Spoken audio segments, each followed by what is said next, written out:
Hi everyone. Today is a lovely day. We have some sunshine on, and although it's quite crispy and sort of fresh outside, when there is no wind, it's actually really pleasant. And I went for a nice walk in the morning with my son, and now hoping he will fall asleep soon and I'll be able to do this video. So let me just turn down the monitor music. So basically I having a little walk and looking at these sort of bushes and plants and flowers that are slowly beginning to wake up after the winter, and I thought I want to go back to this page that we have or I have created yesterday, and you've seen the video hopefully, and if you haven't, then have a look and you'll see how I what watercolor techniques I've used to create these geranium leaves. So today I thought I'll go back to it and I'll make I'll add to it and I'll make a more balanced illustration. So the reason I want to share it with you is because quite often we place something in our art journal on the page and not really thinking about the final piece, just something we want to do. But I do want to add some geranium flowers here, and in particular I want to add a few buds, because here we have geranium flowers, leaves, and we don't see the buds here anywhere. And generally in botanical art you get to see either different stages of a flower or different cuts of a fruit.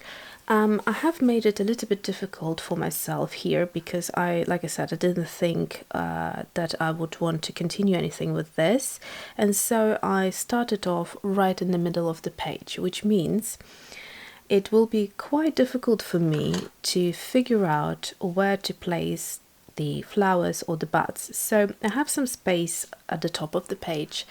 If I decide to place them right in the middle here, it will look off because I've got a petal, or sorry, petal. I actually watched the video back yesterday and I realized how many times I called the leaf petal. I don't notice when I do that. So yeah, if I do it right sort of in the middle here, it would look a little bit odd because, well, let me actually take some washi tape. So if I place it like so, it will be kind of not balanced. If I place it here, it would be in the line, but so actually this potentially could work, or this could work, because then it makes sort of like a shape out of it that is quite natural, because this leaf is curling this way and this leaf is sort of coming this way. So basically it would work.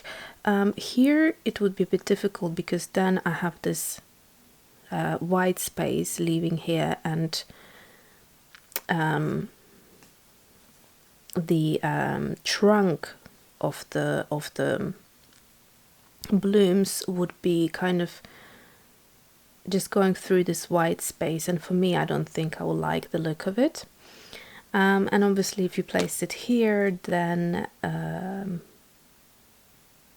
it could potentially work, but it would be very short trunk, and all this space stays empty, and then you have the illustration quite sort of small and tucked into the corner. So I think I want to elongate my illustration a little bit and take it to this side. So my geraniums at the moment, well, some of them are actually blooming, but they're looking very shabby because of this time of the year.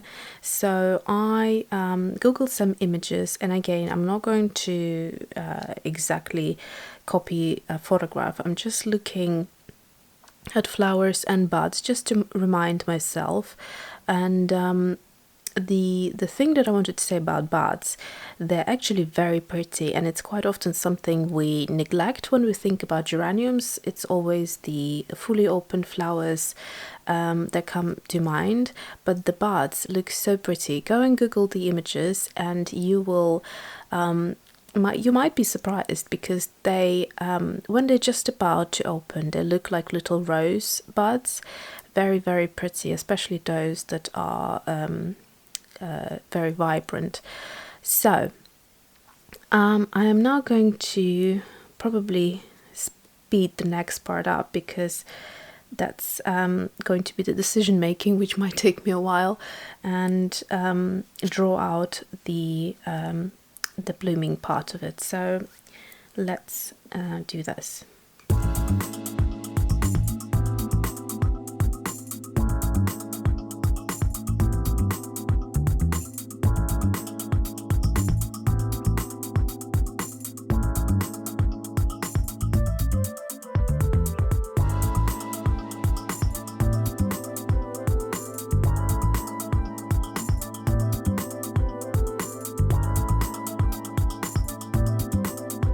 Okay, so as you can see, what I've done here is I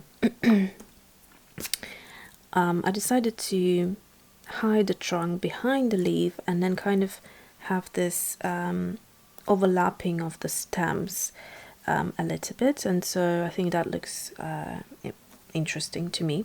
So here are some buds, and they're going to be in different stages. So these are going to be just green buds, these two, and then these three are buds that are sort of ready to open. And I just noticed that mine look quite uniform, so I'm just going to try and correct them and then take off the unnecessary amount of pencil. So I'm using a 2B, that's a wrong pencil, that's why it's smudging everything. So I've got a B here now.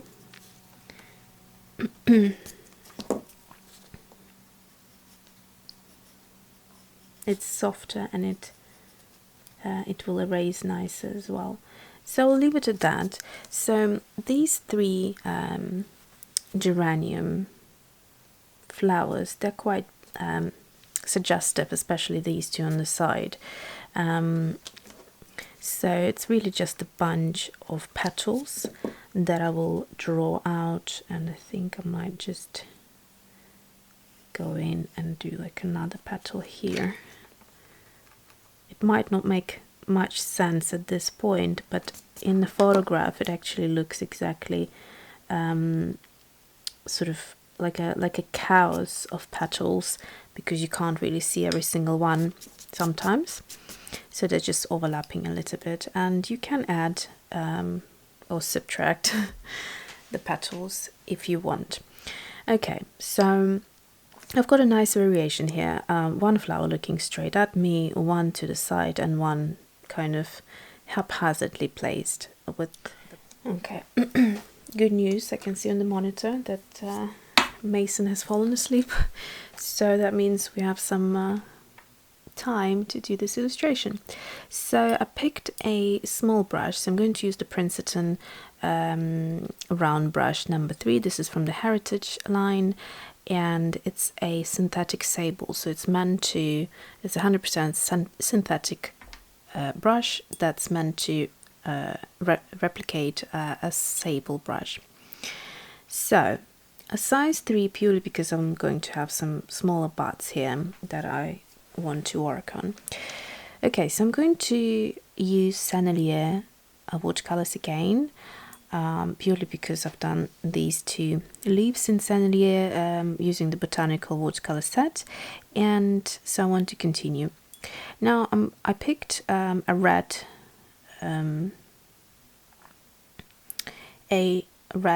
geranium flower to paint, and actually geraniums, they are quite velvet in terms of the petals. They're quite they have that intensity, which actually the Sennelier red that I don't like as a red, I think it might work quite well.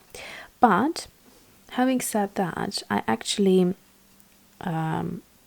was curious, and as I'm subscribed to Billy Shovel's online classes, I actually went and tried to check out as many tutorials that she has on red flowers or fruits or vegetables, and try and see how she uses the Sanlia red, and to my surprise, in a lot of red things that she painted, she actually either completely skipped using Sanlia red, or she would use Sanlia red in small dosages, mixing it with other colors like quinacridone red, etc. And I found that she likes to use Sanlia red as a tiny little bit when muting down greens or something like that.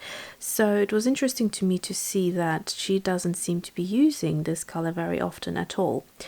So here's what I'm going to do. I have ordered quinacridone red, which is not included in this palette, but Billy does use that color as her red in pretty much all of those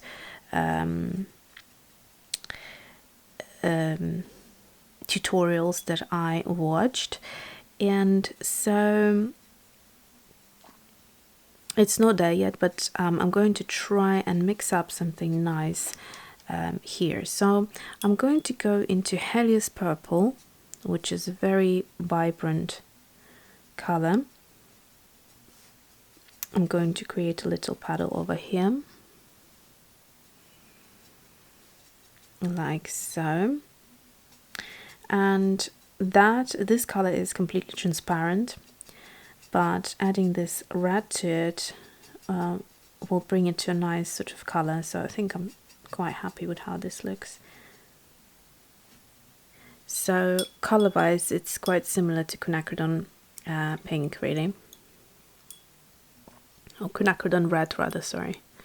Quinacridone red is a raspberry color. So I'm going to start the same technique. So my water is now stained because I washed out the brush a couple of times, but that doesn't matter because it will be all covered anyway. So these particular petals that I'm going to work on, I'm going to actually work one petal at a time, are quite bright, and the light maybe the picture was shot at makes it quite difficult to see any sort of highlights, and that's what I was saying about this flower on the side here. It's quite difficult to take apart which petal comes from which flower for that reason. So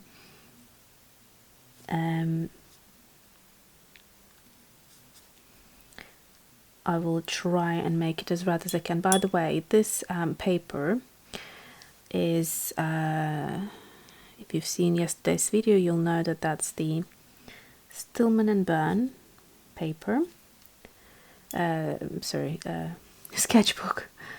And it's the beta series. One thing it doesn't like is lifting. So you have to be very gentle with it because the paper starts to give you these little marks, so you have to be very gentle on lifting. So I'm going to leave it at that, and then I'm going to do the next petal, and I'm not spending much time. Just look at how I'm trying to enjoy myself, just to enjoy the process. And like I said, the whole point of this type of sketch for me is that it's quick, it's relatively easy, and I believe anyone can do this really. And it's a fun little technique to learn. So first of all, you're glazing, and secondly, you're lifting. So that's already 2 watercolor techniques that you can say you have learned. So again, just a little bit of lifting because I want to suggest color all through, but just slightly lighter. Again, this looks very different to the picture. I'm not trying for this particular illustration to put on paper what I'm seeing on the photograph, so that's why it doesn't really matter. So yeah, it's a fun little process. So you can leave some of the white of the paper, which makes it easier for you to mop off and remove some of the color. Whereas if you cover everything with watercolor, it'll be harder for you to lift. You'll have to disturb the paper a lot more. So you can see I need now to actually go in and mix this color up again. So Helios Purple.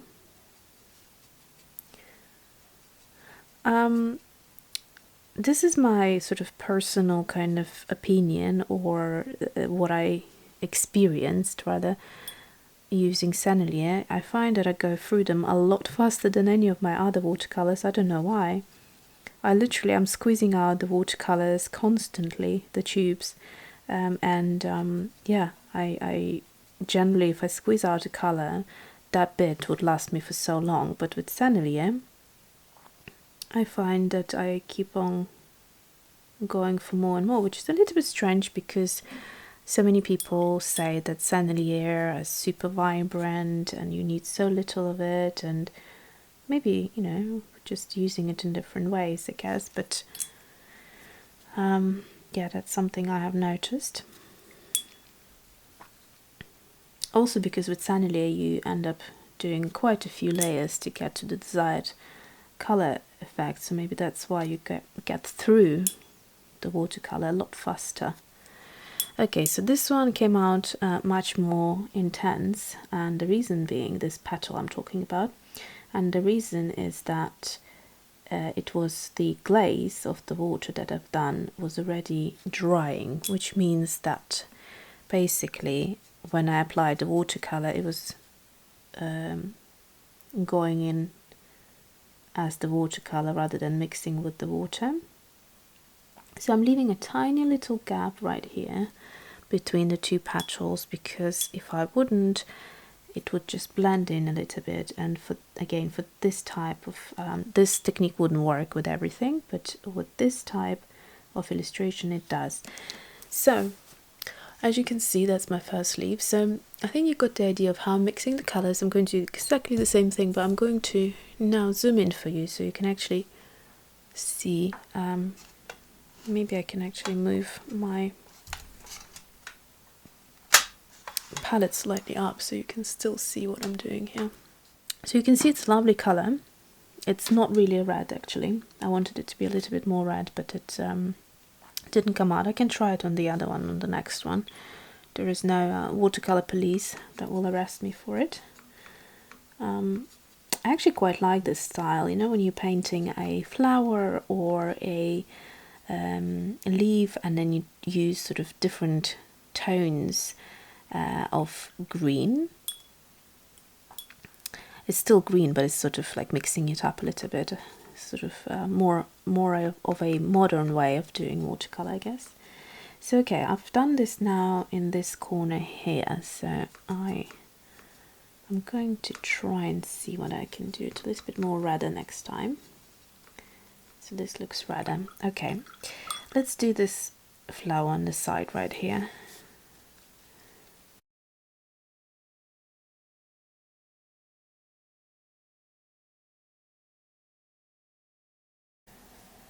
So you can see this one is a lot redder. I'm not sure, it's a really pretty color, so I want to see what it's going to look like once it dries, whether it still will have that velvet matte look of the Sennelier red. Some of you have left comments saying that their red is absolutely fine, so I suppose that means your red doesn't do, your Sennelier red doesn't do what mine does. Or maybe again, maybe we're just using it in different ways. But yeah, I do enjoy this watercolor.